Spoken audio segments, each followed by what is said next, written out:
coming to the first article, we have Molding the Himalayas Need Caution. This article is taken from the Hindu editorial. Exam point of view, we can expect some direct prelims questions from Char Dham project and also environmental impact assessment. And also in the mains examination, we can expect some analysis question related to environmental impact assessment, and also we can expect some question related to developmental projects and its impacts in the Himalayan region.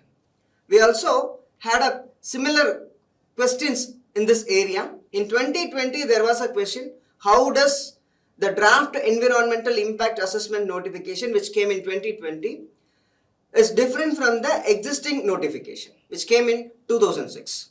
So this was the question asked in 2020, and also there was a question in 2014. In 2014, they asked a specific question.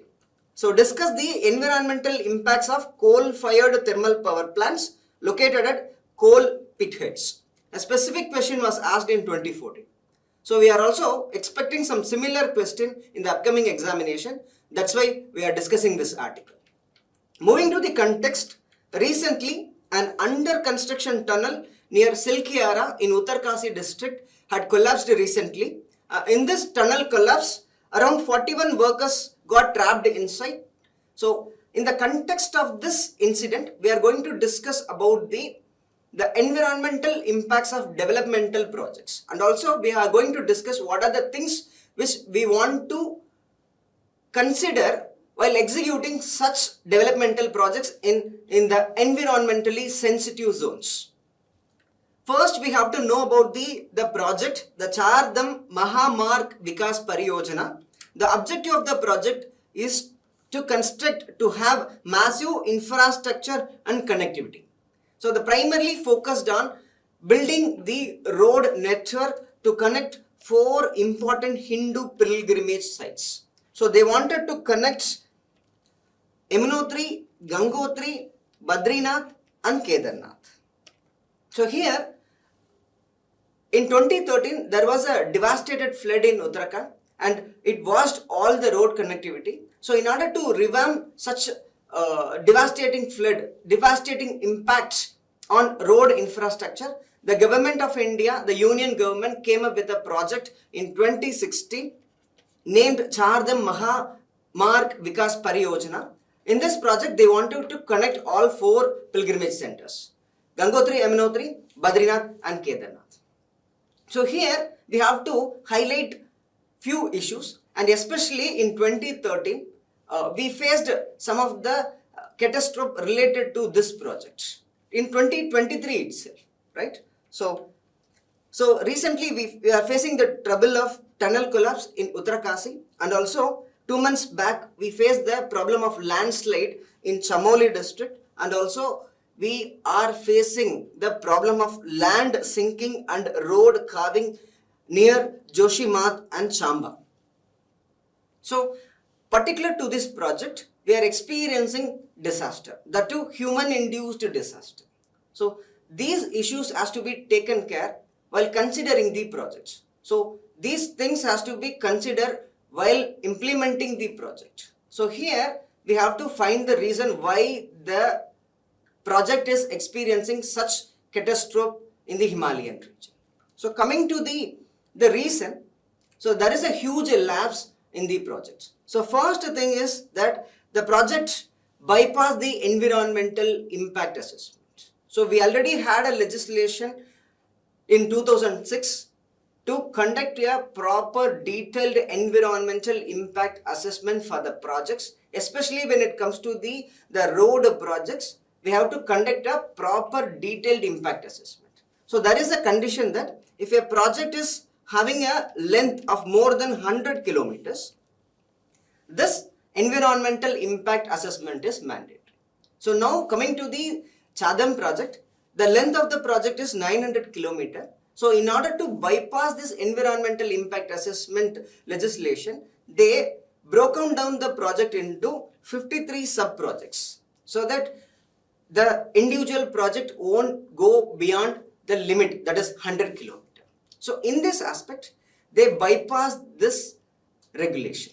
They bypass the environmental impact assessment. So that is the first problem.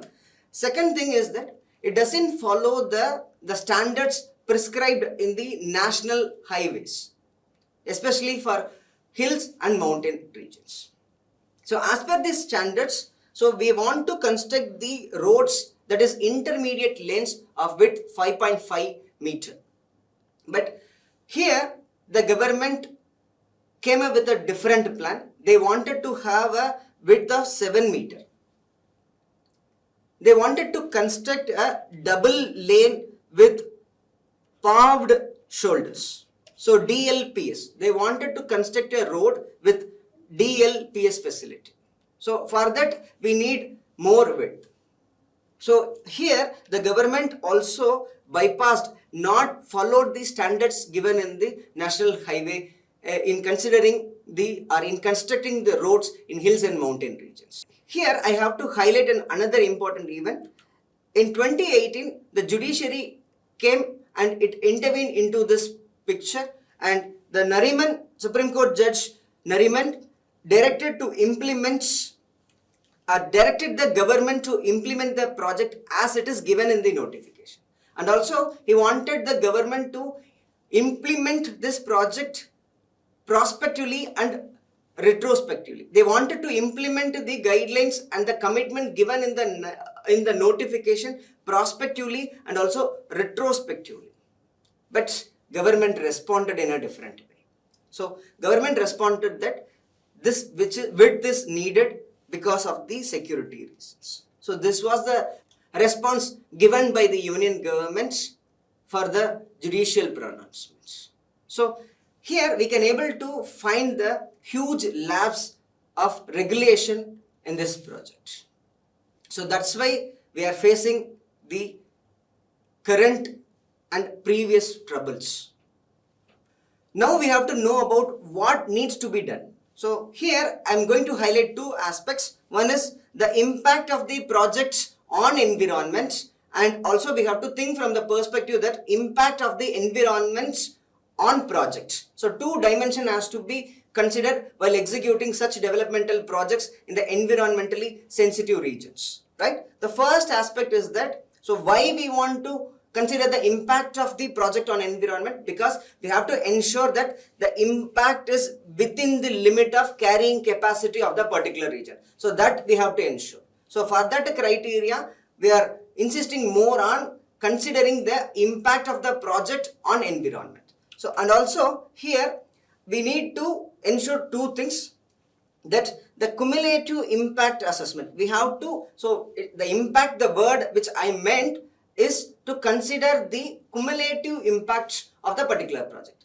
Especially when we consider the aspect from the current Char Dham project. So we broke down the project into 53 small projects. So there is a possibility that misrepresentation is possible, that the impact which is creating will be comparatively less. So here we have to know that this cumulative impact which I meant is to consider the impact of the entire 900 kilometer of the total projects. So then only we can able to get the actual picture. And also here the impact has to be considered in all the dimensions. So impact on all the natural resources, like impact on air, impact on water, and also impact on land, and also impact on glacier. So likewise, we have to consider the impact on all the aspects of natural resources. So then only the project will be viable. And second aspect we have to consider, or we have to come up with a comprehensive carrying capacity assessment. So as of now, we are considering the carrying capacity from the number of persons which it can carry from the particular location. So that is what we are considering. Here we have to think from the different perspectives. Apart from the number of population, we have to think from the perspective that the extent of infrastructure it can hold. And also we have to think from the perspective of tourism. So those aspects has to be considered while considering or assessing the carrying capacity of the region. Yes, we need to assess the impact properly, and also the impact of the particular project should be below the carrying capacity of the region. So one dimension we have to assess these things, and on the other dimension, that is impacts of environment on projects. That is also very much important because recently the Tista river flooding washed away the barrage. So there is a possibility. So in order to think from the perspective, in order to ensure the environmental viability of the project, in order to sustain the project, we have to consider the impact of environment on project. Otherwise, it will not be sustainable. It will be easily washed away or it will be destroyed by the environmental forces. So this is also important, right? So here, what we have to do is that we have to do the comprehensive geological assessment. So especially when it comes to the Char Dham project, we have to think from the stability of the region. So we have to know that this region is highly sensitive in terms of the plate tectonics. The region is highly active in nature, and also specifically this tunnel is very much near to the main thrust boundary, which is highly active in terms of plate tectonics. So there is a higher possibility of having earthquake as well as landslides. So those things has to be studied properly. So in order to sustain the project, in order to ensure the sustainability of the project, we have to do this assessment. So these are the two dimensions which we have to consider while executing the developmental projects in the environmentally sensitive zones, right? And finally, I'm summarizing the needs, what we have to do. So I want to present the idea in two dimensions in conceptualizing, in planning the project. The first thing, so we have to sensitize, the environmental sensitization has to be there while planning the project, while planning the developmental projects. And also we have to strictly follow the legislation or regulations and guidelines given in the environmental impact assessment. So this has to be done properly, and also we have to ensure the implementation of proper correctional measures which is given in the environmental impact assessment. Once the project is approved, the correctional measures also have to be done properly. So that is there, and also we have to limit the scope of the project.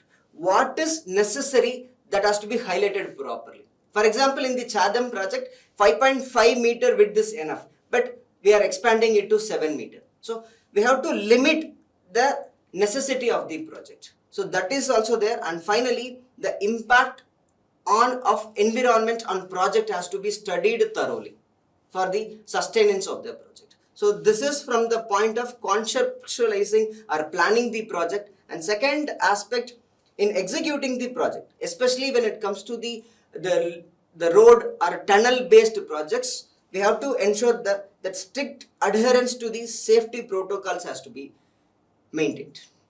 Especially here I want to highlight the Atal tunnel. So in this project is well known for zero mortality. So while executing this project, the company adhered to the strict safety protocols, and because of this reason, there is a zero mortality in executing the complete project. So such mandatory safety protocols has to be ensured in all the projects. That is there. That is the first thing. And also implementation of the project has to be done as per the notification. In the Char Dham project, we have changed the specification later. So it was not implemented as per the notification. So even if such changes are needed, that changes has to be scrutinized properly, scrutinized from the aspects of environmental impact, that should be done. And also we have to increase the involvement of local community, because local community, the people from this particular local region know the terrain better than anyone. So local involvement should be there. And also we need new legislation by including the international protocol and monitoring protocol. For the implementation of those protocols, we need such legislation.